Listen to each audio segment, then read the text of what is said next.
وأحسن منك لم تر قط عيني وأجمل منك لم تلد النساء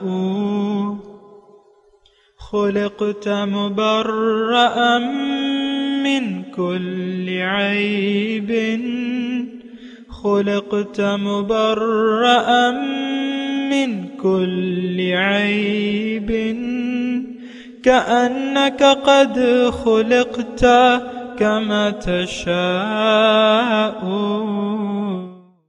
كتاب أنزلناه إليك مبارك ليدبروا آياته وليتذكر أولو الألباب. یہ کتاب برکت والی ہے جسے ہم نے آپ کی طرف نازل فرمایا ہے تاکہ دانش مند لوگ اس کی آیتوں میں غور و فکر کریں اور نصیحت حاصل کریں. اللہم صلی علی سیدنا محمد وعلی آل سیدنا محمد بعدد کل ذرۃ مئۃ الف الف مرۃ. سامعین و ناظرین کرام، السلام علیکم ورحمۃ اللہ وبرکاتہ. سامعین کرام، سورہ طٰہٰ آیت نمبر 120 آج کے درس کا ایک ہی موضوع ہے، اور وہ یہ ہے کہ کیا ہم علی الاعلان اللہ تعالیٰ کے احکامات کو نہیں مانتے؟ اس کے ساتھ ہی سامعین کرام آج کے درس کا آغاز کرتے ہیں. سب سے پہلے گزشتہ سبق کا آموختہ ہوگا. وَإِذْ قُلْنَا لِلْمَلَائِكَةِ اسْجُدُوا لِآدَمَ فَسَجَدُوا إِلَّا إِبْلِيسَ أَبَى. اور وہ وقت یاد کریں جب ہم نے فرشتوں سے فرمایا تم آدم علیہ السلام کو سجدہ کرو تو انہوں نے سجدہ کیا سوائے ابلیس کے، اس نے انکار کیا. فَقُلْنَا يَا آدَمُ إِنَّ هَذَا عَدُوٌّ لَكَ وَلِزَوْجِكَ فَلَا يُخْرِجَنَّكُمَا مِنَ الْجَنَّةِ فَتَشْقَى. پھر ہم نے فرمایا اے آدم، بے شک یہ شیطان تمہارا اور تمہاری بیوی کا دشمن ہے، سو یہ کہیں تم دونوں کو جنت سے نکلوا نہ دے، پھر تم مشقت میں پڑ جاؤ گے. إِنَّ لَكَ أَلَّا تَجُوعَ فِيهَا وَلَا تَعْرَى. بے شک تمہارے لیے اس جنت میں یہ راحت ہے کہ تمہیں نہ بھوک لگے گی اور نہ برہنہ ہوگے. وَأَنَّكَ لَا تَظْمَأُ فِيهَا وَلَا تَضْحَى. اور یہ کہ تمہیں نہ یہاں پیاس لگے گی اور نہ دھوپ ستائے گی. سامعین، سورہ طٰہٰ 120 نمبر آیت سے آج کا سبق شروع ہو رہا ہے، اور لفظی ترجمہ فوسوس الیہ الشیطان، بس وسوسہ ڈالا اس کو شیطان نے. قال یا آدم، شیطان نے کہا اے آدم، هل ادلک، کیا میں تمہیں نہ بتاؤں، علی شجرۃ الخلد، اس دائمی زندگی والے درخت کی طرف یا اس کا نشان، وملک لا یبلی، اور اس کو کھانے سے ایسی بادشاہی جو نہ ختم ہونے والی بادشاہی ہے، ہمیشگی کی بادشاہی، وہ تم حاصل کر لو گے. تو سامعین اکرام، واقع بنی آدم میں بڑے اسباق ہیں اور بڑی عبرتیں ہیں. اس میں انسان کی فطرت بھی بیان کی جا رہی ہے، یعنی جو اس میں کمزور، ہمیشہ آپ دیکھیں نا، ایک پانی اگر ابل رہا ہے کسی بھی دریا سے، تو وہ کسی کمزور پشتے کی طرف یعنی اپنا زور لگاتا ہے، جہاں سے وہ یعنی بہہ سکے، یا اپنا جو طغیانی ہے، طغیانی جب آتی ہے نا، تو یہ دریا جب ابلتا ہے تو وہ جو کمزور جگہ ہوتی ہے، تو اسی طرح سامعین اکرام انسان یعنی شیطان جو انسان پہ حملہ آور ہوتا ہے اور رب کے راستے سے، رب کی اطاعت کے راستے سے اس کو ہٹانا چاہتا ہے، تو اس کے کمزور پہلوؤں کو دیکھتا ہے، اور ہمیشہ سامعین اکرام یہ طریقہ کار رہا ہے۔ یعنی آج دیکھیں، آج کل کی اگر لڑائیاں ہیں وہاں بھی ایسا ہی ہوتا ہے کہ دشمن کے کمزور پہلو کو دیکھا جاتا ہے، یعنی دو اگر مقابل ہیں تو وہ کمزوریوں کو دیکھتے ہیں کہ اس کی کمزوری کیا ہے۔ تو سامعین اکرام، ایک تو دیکھیں، میں آپ سے دوبارہ عرض کر رہا ہوں کہ یہ اللہ تعالیٰ نے جو ہمیں کلام نازل کیا ہے، یہ قصے کہانیوں کی کتاب نہیں ہے، ہرگز نہیں۔ یہ اس میں نصیحت ہے، اس میں عبرت ہے، اس میں روشنی ہے، یہ سارے اس کے نام ہے۔ ان ھذہ تذکرہ، کلا ان ھذہ تذکرہ، یہ ایک نصیحت ہے۔ لقد جاءکم من اللہ نور و کتاب مبین، اللہ تعالیٰ کی طرف سے ایک نور آیا ہے، ایک واضح کتاب آئی ہے۔ عام طور پہ ایسا نہیں ہوتا سامعین اکرام، جو اس کے کتاب کے مقاصد ہیں۔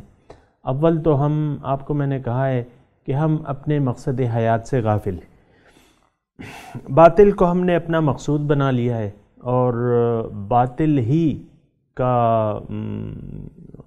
ہی کے پیچھے چلتے ہیں۔ جو باطل کیا ہے؟ ظاہر دنیا، یہ تو فریب ہے، ایک دھوکہ ہے جو آپ کو حاصل نہیں ہونی، اور آپ اس کے پیچھے دوڑ رہے ہیں، یہ ایک سراب ہے، قرآن کی زبان سے یہ ایک سراب ہے۔ آپ ساری زندگی دنیا کے پیچھے دوڑتے رہتے ہیں، آخر میں تو کچھ بھی نہیں ہوتا۔ پلنگ پہ ڈال کے آپ کو ڈنگا ڈولی کر کے آپ کو لے جاتے ہیں، اور وہاں منو مٹی کے تلے آپ کو دبا دیتے ہیں، آپ اف بھی نہیں کر سکتے۔ تو یہ حال ہے سامعین اکرام کہ ہم نے باطل کو مقاصد بنا لیا ہے اور حقیقت سے منہ موڑ لیا ہے۔ ایسا نہیں ہونا چاہیے، اور یہ بات جو ہے نقصان کا باعث ہے، اتنا یعنی میں بتا دوں۔ تو یہاں جو میں آپ کو یہ کہہ رہا تھا کہ ہم جو قرآن کے مختلف واقعات آتے ہیں تو ان کو واقعات کی نظر سے دیکھتے ہیں، اس سے عبرت نہیں لیتے، تو ایسا نہیں ہونا چاہیے۔ قرآن جو ہے وہ ایک نصیحت ہے، قرآن روشنی ہے، اور قرآن علم ہے، حقیقت میں علم ہے۔ یہاں اب شیطان کا جو واقعہ، یعنی میرا اپنا جو مشاہدہ ہے یا جو محسوسات ہیں وہ یہی ہیں۔ ایسے جب واقعات پر ہم پہنچتے ہیں تو اس سے بس حظ اٹھاتے ہیں، پھر اس میں ایسے نقاط پیش کرتے ہیں کہ بھئی جو ظاہر اور بات، اب یہ جو شیطان کا واقعہ بیان ہو رہا ہے یا آدم کا واقعہ، تو اس کا تعلق اس عالم سے نہیں ہے۔ پھر آپ دیکھیں گے مختلف سوالات، مختلف لوگ مختلف سوالات کرتے ہیں کہ بھئی یہ کیا ہے، وہ کیا کھاتے تھے اور کس طرح ہوتا تھا، یہ وہ، اس کی ضرورت کیا ہے ان تمام سوالات کی؟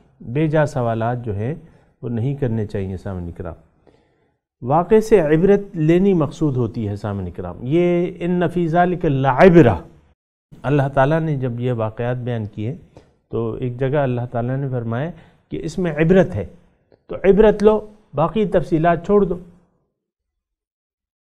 اب مثال کے طور پہ میں آپ کو عرض کروں، سورہ یاسین میں جو ہے وہ ہے نا کہ وَاضْرِبْ لَهُمْ مَثَلًا أَصْحَابَ الْقَرْيَةِ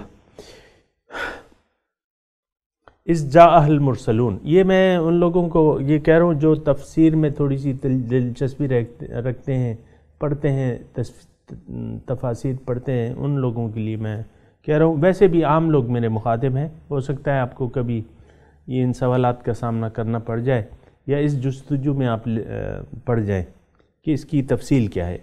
اب وہ سورہ یاسین کی واقعے کی طرف میں آپ کو اشارہ کر رہا تھا کہ اللہ تعالیٰ نے اس میں وَاضْرِبْ لَهُمْ مَثَلًا أَصْحَابَ الْقَرْيَةِ إِذْ جَاءَهَا الْمُرْسَلُونَ إِذْ أَرْسَلْنَا إِلَيْهِمُ اثْنَيْنِ فَكَذَّبُوهُمَا فَعَزَّزْنَا بِثَالِثٍ فَقَالُوا إِنَّا إِلَيْكُمْ مُرْسَلُونَ۔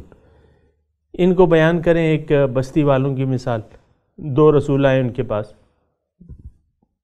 انہوں نے ان کو جھٹلا دیا، اور پھر میں نے تیسرا بھجوا دیا،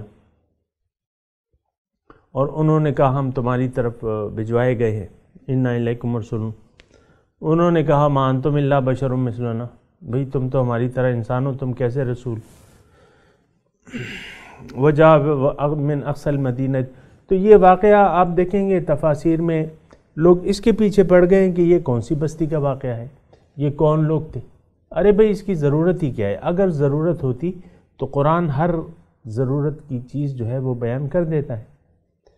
جیسے کہ حضرت مریم علیہ السلام جب عیسیٰ علیہ السلام پیدا ہو رہے تھے تو فَانْتَبَذَتْ بِهِ مَكَانًا شَرْقِيًّا، تو یہ بتا دیا تھا کہ بھئی بیت المقدس میں تھیں اور ادھر ادھر نا یہ سارے۔ تو موسیٰ علیہ السلام جب جا رہے تھے تو ملاقات کے لیے اپنے وفد کو لے کے، تو وہ طور کا نام لے کے بتایا کہ بھئی ایسا ہوا تھا۔ تو یہ ایک نقطہ میں سامعین کرام آپ کو عرض کر دوں، بے جا سوالات نہیں کرنے چاہیے۔ جس سوال کا آپ کو فائدہ نہیں ہے کوئی، آپ اس کے پیچھے کیوں پڑتے ہیں؟ مثال کے طور پہ یہ سورہ یاسین کا میں نے آپ کو بتایا کہ اللہ تعالیٰ نے بیان کیا وَضْرِبْ لَهُمْ مَثَلًا أَصْحَابَ الْقَرْيَةِ، ان کو اصحاب قریہ کا واقعہ بیان کیجیے۔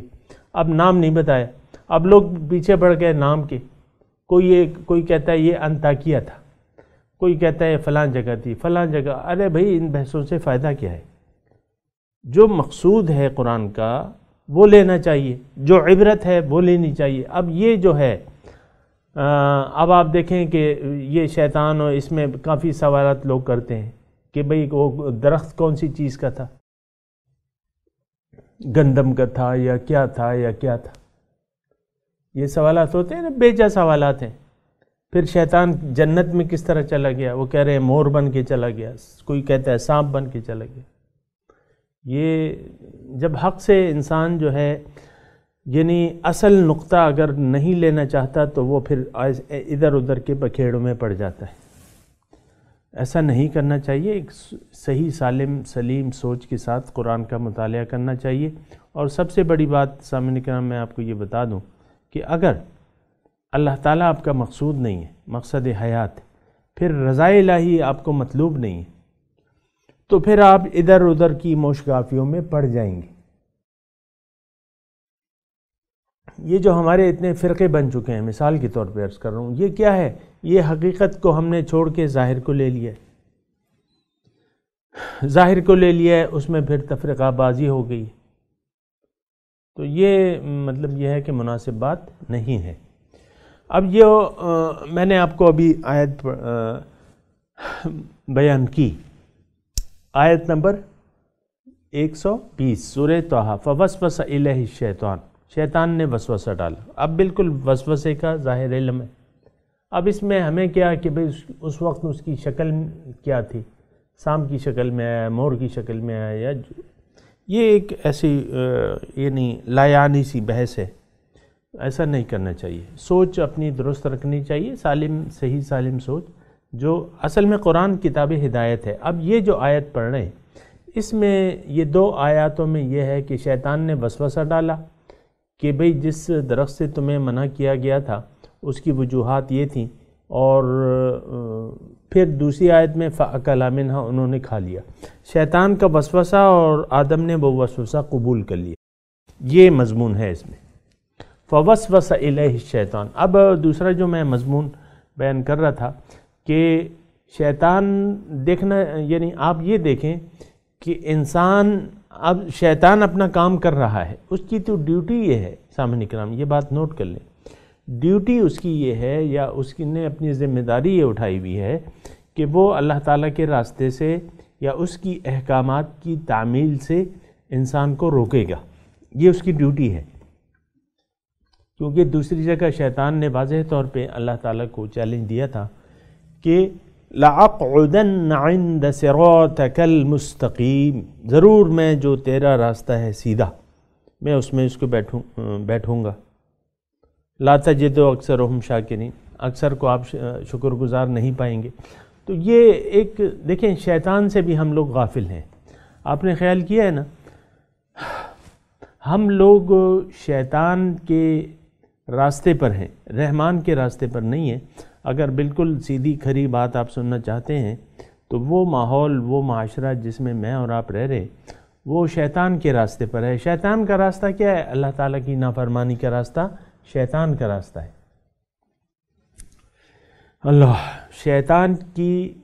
شیطان کا راستہ کیا ہے؟ اللہ تعالیٰ کی نافرمانی۔ یہ شیطان کا پہلا کام تھا اور پھر وہ مردود ہو گیا۔ ہمیں بھی اللہ تعالیٰ کی نافرمانی کے راستے پر اس نے لگایا ہوا ہے۔ اگر آپ دیکھیں اور سوچیں، اس پہ تھوڑا سا غور کریں۔ من چاہی زندگی کسے کہتے ہیں؟ یہ اللہ تعالیٰ کی نافرمانی کا راستہ ہے۔ نفسانی خواہشات کا اتباع یہ شیطان کا راستہ ہے۔ شیطان نے ایک حکم سے کھلم کھلا انکار کیا تھا۔ ابھی ہم نے پڑھا ہے کہ بھئی حکم سجدہ ہوا، شیطان نے نہیں کیا اور اپنی عقل دوڑانی شروع کر دی۔ جس طرح کے سامعین کرام آج ہم دین کے بارے میں آپ دیکھیں، ہم میں سے ہر شخص علامہ بنا پھرتا ہے تقریباً۔ ہر دین کے بارے میں ہر شخص کا ایک نقطہ نظر ہے۔ تمام جو اصلاحات ہیں، عبادت ہے، جنت ہے، دوزخ ہے، توحید ہے، رسالت ہے، ہر شخص اس کے متعلق کچھ نہ کچھ نظریہ رکھتا ہے اور وہ نظریہ اس کا خود ساختہ ہے۔ اکثر ہم دیکھتے ہیں جبھی تو آپ دیکھیں یہ یعنی آیات قرآنی کا مذاق اڑائے جا رہے۔ ہم تو یعنی جس معاشرے میں میں اور آپ رہ رہے ہیں سامعین کرام، یہ معاشرہ کیا ہے؟ آیات قرآنی کا، اللہ تعالیٰ کے حکم کا، احکامات کا کھلم کھلا مذاق اڑایا جا رہا ہے کہ یہ اس کو ہم نہیں مانتے۔ یعنی ہم زبان حال سے یہ ایک بات کہہ رہے ہیں کہ ہم نہیں مانتے، میں نہیں مانتا یا میں نہیں مانتی۔ اکثر یعنی احکامات قرآن تو ہیں، واضح ہیں۔ مثال کے طور پہ میں عرض کرتا ہوں، اس سے کوئی یہ مطلب نہ لے کہ میں کسی کے پیچھے پڑا ہوا ہوں، ایسی بات نہیں ہے۔ دیکھیں، میں تو جب مثال بیان کرتا ہوں تو خاندان کی اکائی میاں بیوی اور پھر معاشرتی طور پہ جو ہم کر رہے ہیں وہ یہ دونوں ہی مطلب یہ ہے۔ تو اس سے مراد یہ ہوتی ہے کہ ہم اپنی بیماریاں محسوس کر لیں، اور بیوی ہے اور شوہر ہے، دونوں جو ہے من چاہی زندگی استعمال، من چاہی خواہشات کے مطابق ایک دوسرے کے ساتھ سلوک کرتے ہیں۔ اصل میں ہماری بیس جو ہے، یہ تھوڑا سا توجہ سے سنیں، ایسا کیوں ہے؟ یقیناً ایسا ہے، آپ میرا یعنی مانیں گے، یہ یقیناً ایسا ہے کہ ہم من چاہے طریقے سے گھر میں جو افراد ہیں ایک دوسرے سے تعلق رکھتے ہیں اپنی مرضی سے۔ حالانکہ آیات قرآنی معلوم ہے، حدیث معلوم ہے۔ مثال کے طور پہ بیوی پر شوہر کی اطاعت لازم ہے، مثال کے طور پہ، لیکن بیوی نہیں سمجھتی، بیوی کہتی ہے بھئی میں اپنی مرضی سے کروں گی سب کچھ، اور یہ میری مرضی کے کچھ خلاف ہوگا تو بس میں روٹھ جاؤں گی۔ مثال کے طور پہ کوئی بھی چیز میری مرضی کے خلاف ہوئی میں روٹھ جاؤں گی، چاہے مجھے شریعت جو کچھ بھی کہے، چاہے میرا رسول جو کچھ بھی کہے۔ وہ تھے، جب ان کا نام لیا جائے گا تو میں انگوٹھوں کو چوم کے پہلے ہونٹوں سے چوموں گی اور پھر وہ سر آنکھوں پہ لگا لوں گی۔ بس اتنا ادب ہے، اس کے بعد کوئی ہدایت جو ہے وہ قابل اتباع ہم نہیں سمجھتے۔ اس کی وجہ یہ ہے کہ ہمارا معبود، مقصود اور مطلوب وہ ظاہر بن چکا ہے۔ یہ میں ایک عام رویے کی بات کر رہا ہوں، یہ صرف میاں بیوی کی بات نہیں، یہ ہمارا معاشرتی رویہ ہے کہ ہم ظاہر کی طرف متوجہ ہو چکے ہیں۔ اور اس کا نتیجہ کیا ہے سامعین کرام؟ کہ ہم آیات قرآنی کا کھلم کھلا مذاق اڑانے۔ یہ معاشرے کو آپ دیکھ لیں، اپنے میڈیا کو دیکھ لیں، مثال کے طور پہ جو آپ کے زیادہ چینل دیکھے جاتے ہیں، مثال کے، اس میں کہاں ہے؟ اس میں قرآن کہاں ہے، حدیث کہاں ہے؟ وہ جو پرائم ٹائم ہے اس میں آپ 2 مرغوں کو، 3-4 مرغوں کو آپس میں لڑواتے رہتے ہیں، یہ اس پارٹی کا ہے اور یہ ترجمان یہ فلاں، دونوں ایک دوسرے کے مخالف ہیں، دونوں یعنی اخلاق سے گری ہوئی باتیں کرتے ہیں۔ اخلاق سے گری ہوئی کیا؟ ایک بندہ بول رہا ہے تو آپ اس کی بات کاٹ دیتے ہیں۔ پھر اینکر حضرات جو ہیں ان کے پاس ٹائم کم ہوتا ہے، بس ان کو ایک خاص نتیجہ چاہیے ہوتا ہے، وہ بار بار بات کو کاٹتے رہتے ہیں۔ یہ کون سی گفتگو کا طریقہ ہے؟ یہ کون سا ڈیبیٹ ہے سامعین کرام؟ ایسے تو نہیں ہوتا۔ بہرحال وہ اس کو علاوہ آپ دیکھیں جو اپیرنس ہے ہمارے خواتین و حضرات کی، خواتین اینکرز کو آپ دیکھ لیں، وہ جتنی بھی بے حیائی ان سے ہو سکتی ہے، آپ دیکھ لیں جو اینکرز ہیں، جو خبر پڑھنے والے ہیں یا جو اینکرز ہیں یا جو، تو جتنی بھی ان سے بے حیائی ہو سکتی ہے تو ان کا بس چلے نا، یہ سارے اپنے اینکرز جو ہے کپڑے اتار دیں جو انہوں نے کپڑے پہنے ہوئے. اب دیکھیں سی تھرو، پوری آستین جو ہے سی تھرو، اس سے اب اگر وہ قمیض یہ سلیو لیس قمیض پہن لے تو تھوڑا سا ان کو ڈر ہے کہ بھئی اب سی تھرو پورا بازو نظر آ رہا ہے. یہ میں خاص میری یہ نہیں ہے، میں کہہ رہا ہوں کہ ہم یہ ایک ہمارا معاشرہ جو ہے بگڑا ہوا معاشرہ ہے، ایک باغی معاشرہ ہے. ہمارا معاشرہ جس میں میں اور آپ رہ رہے ہیں نا، یہ ایک باغی معاشرہ ہے، اس نے بغاوت کی بھی ہے، اجتماعی طور پہ بھی اور انفرادی طور پہ بھی. اللہ تعالیٰ کسی کا نہ مقصود ہے اور نہ کوئی بنانا چاہتا ہے اسے. افسوس کی بات ہے، اور اس کا انجام کیا ہے؟ نقصان، خسران المبین. والعصر ان الانسان لفی خسر، زمانہ گواہ ہے کہ انسان نقصان میں جا رہا ہے. سامعین کرام یہ بات سوچنے کی ہے. فوسوس الیہ الشیطان، شیطان نے وسوسہ ڈالا. قال یا آدم هل ادلک علی شجرۃ الخلد، یعنی اس نے آدم کو کہا اس کی کمزوریوں کو جان کے کہ بھئی یہ تو زندگی، لمبی زندگی چاہتا ہے تو اس کو، اور پھر یہ بادشاہی چاہتا ہے، نہ ختم ہونے والی بادشاہی. اب ظاہر ہے سامعین کرام، میں اور آپ جو ہے اگر یہ زندگی مثال کے طور پہ اگر ایسا ہو سکتا کہ یہ زندگی ٹھہر جاتی، ابھی تو صورتحال کیا ہے، میں جب پیدا ہوا اتنا تھا، جو ویڈیو والے دیکھ رہے ہیں نا اتنا تھا، یہ نہیں تقریباً 1.5 فٹ کا تھا. اب میرا قد جو ہے 5 فٹ 9 انچ ہے مثال کے طور پہ.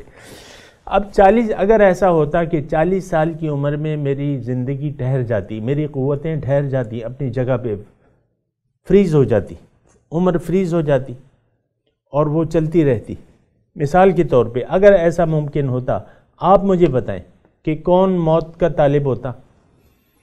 یہ تو وہ انسان بوڑھا ہو جاتا ہے تو پھر اولاد کہتی ہے اور دیگر کہ یہ کب مرے گا.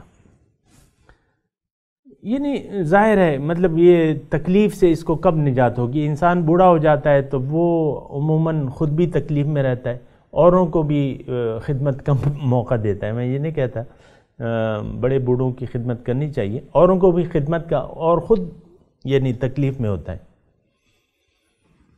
اور میں نے سنتا ہوں یعنی جو بیمار ہے گھر کا بڑا، تو کہتے ہیں، اولاد کہتی ہے کہ بھئی اس کو اللہ تعالیٰ نے تکلیف سے نجات دے دی، وہ نجات پا گئے. لیکن میں وہ انسانی فطرت کی بات کر رہا ہوں. اگر ایسا نہ ہوتا، 40 سال کی عمر میں عمر فریز کر دی جاتی، اللہ تعالیٰ ہر چیز پر قادر ہے. جیسے کہ جنت میں ہوگا، وہاں موت جو ہے وہ ختم کر دی جائے گی اور وہ موت پھر نہیں ہوگی. لیکن اگر یہاں 40 سال کی عمر میں اللہ تعالیٰ نے ایک ایسا، تو آپ مجھے بتائیں کتنے لوگ موت کے طالب ہوتے؟ کوئی بھی نہ ہوتا. تو یہ وہ ہماری کمزوریاں ہیں. شجرۃ الخلد و ملک لا یبلا، یعنی اس طریقے سے شیطان نے ان کو بہکایا یا بہکانے کی کوشش کی کہ بھئی تمہیں تو دائمی زندگی مل جائے گی، ہمیشہ جیو گی، ہمیشہ کی بادشاہی ہوگی.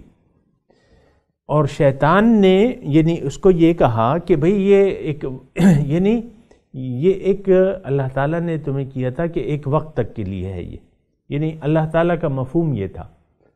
اب شیطان اللہ تعالیٰ کا مفہوم بیان کر رہا ہے.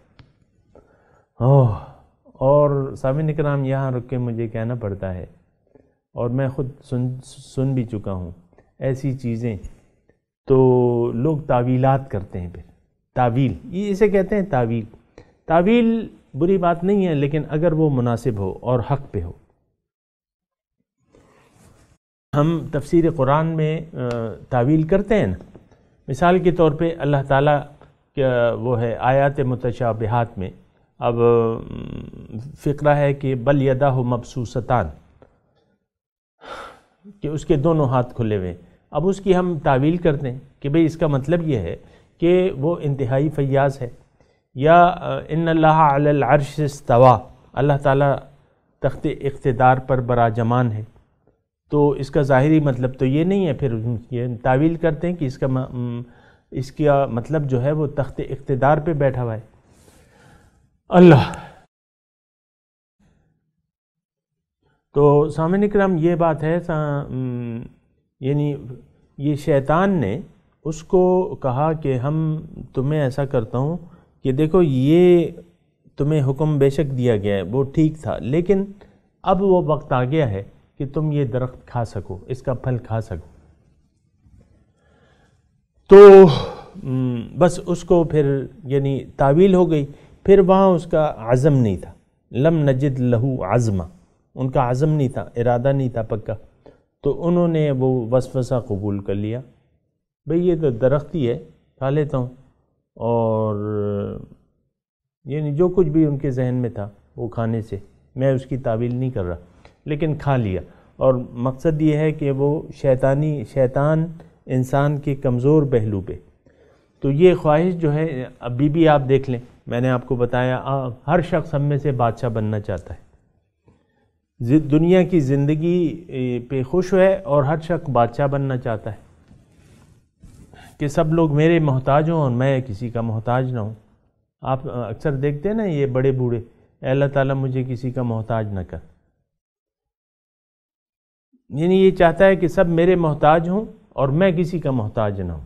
بہرحال یہ انسانی وہ بشری کمزوریاں ہیں، اس کا الگ موضوع ہے، وہ یہ ہے۔ تو میرے خیال سے آج کا سبق اتنا ہی ہے سامعین کرام، میں تلاوت کرتا ہوں، آپ میرے ساتھ دہرائیے۔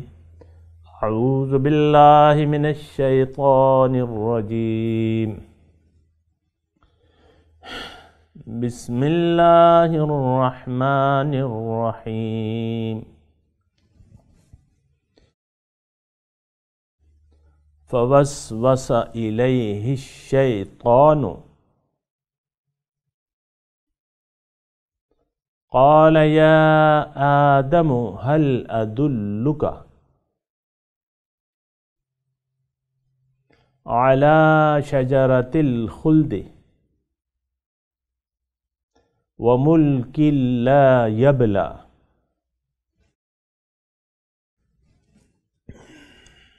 ترجمہ سنا دیجئے۔ فوسوس الیہ الشیطان،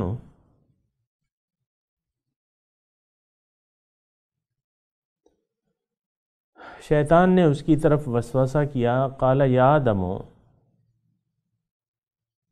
اس نے کہا اے آدم، هل ادلک علی شجرۃ الخلد، کیا میں تمہیں نہ بتاؤں دائمی درخت، وملک لا یبلی، اور ایسی بادشاہی جو کبھی ختم نہ ہو۔